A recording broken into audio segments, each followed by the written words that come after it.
This week, let's talk about one word, and that word is disappointment.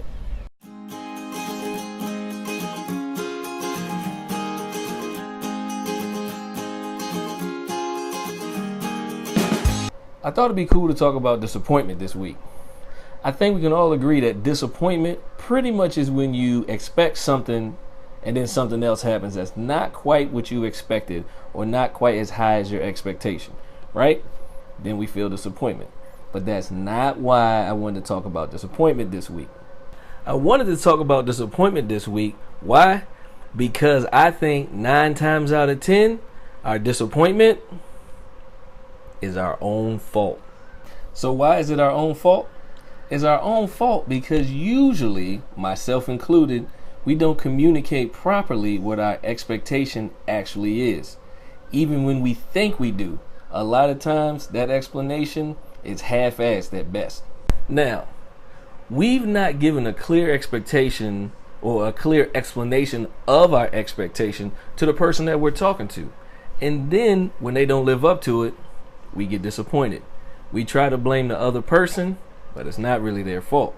Now, don't get me wrong. That's not to say that sometimes we don't 100% fully explain it to someone and they still let us down.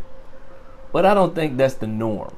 So when it comes down to it, I think there's really only one reason why we feel disappointment, and that's this. It's because we didn't explain ourselves fully. And we didn't fully communicate what our real expectation was in the situation, whatever it is.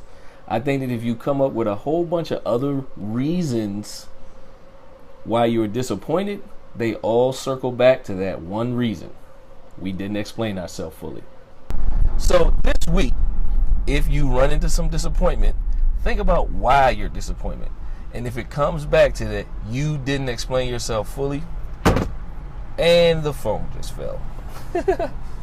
So next time you feel some disappointment, first evaluate if it really was your fault or if it was the other person's fault.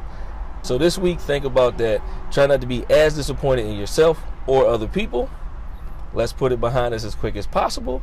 Move forward and smile. There's no need for relationships to get hurt because we didn't communicate properly. I'm Rialand Jones, aka the Fat Assassin. You can make progress or you can make excuses. Choice is yours. And I'm out. If you want to follow me on social media, I'm on Instagram at Rialand Jones, Snapchat handle Rialand Jones, also on Facebook at facebook.com/Rialand Jones. You can also catch me on my YouTube channel at youtube.com/Rialand Jones.